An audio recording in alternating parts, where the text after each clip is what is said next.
2026 personally marks 20 years of my relationship with the American presidency, dating back to 2006, serving as a White House presidential appointee to President George W. Bush, to having now performed for 5 consecutive U.S. presidents and administrations.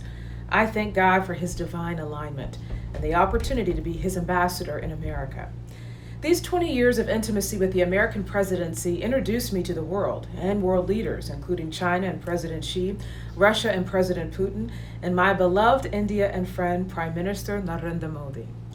For years, I have publicly applauded Prime Minister Modi for his moral compass, his humility and compassion for the Indian people, and his acumen of innovation.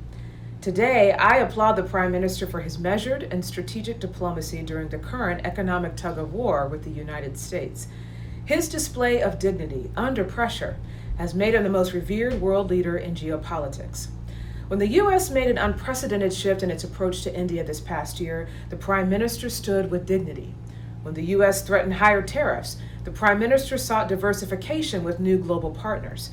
Even his silence, when merited, has demonstrated strength, a de-risk tone from the U.S.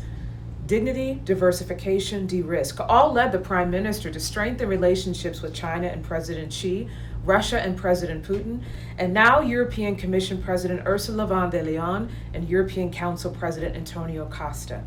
Today's historic trade agreement between India and the EU marks a significant moment in geopolitics. It is a bold proclamation that sovereignty, security, and freedom remain the virtues of democracy and trade. Over the years, serving and singing for the American presidency, I have learned, without true friends and allies globally, America will fail in keeping its position as the leading superpower. India, I assure you, America is your friend. I and many in America disapprove of the hostile rhetoric recently from the Trump administration towards India. Yes, President Trump and Prime Minister Modi are friends.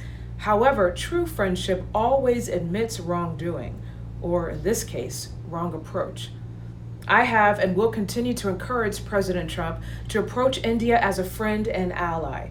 Our two countries, the oldest and largest democracies in the world, share a history bonded through sovereignty and freedom. Mr. President, you know I respect you greatly and pray your best always. Now is the time to pivot. Apologize to the Prime Minister. Restore our relationship with India. Regain value for the 4.5 million Indian American citizens here at home. And reclaim our respected voice in geopolitics.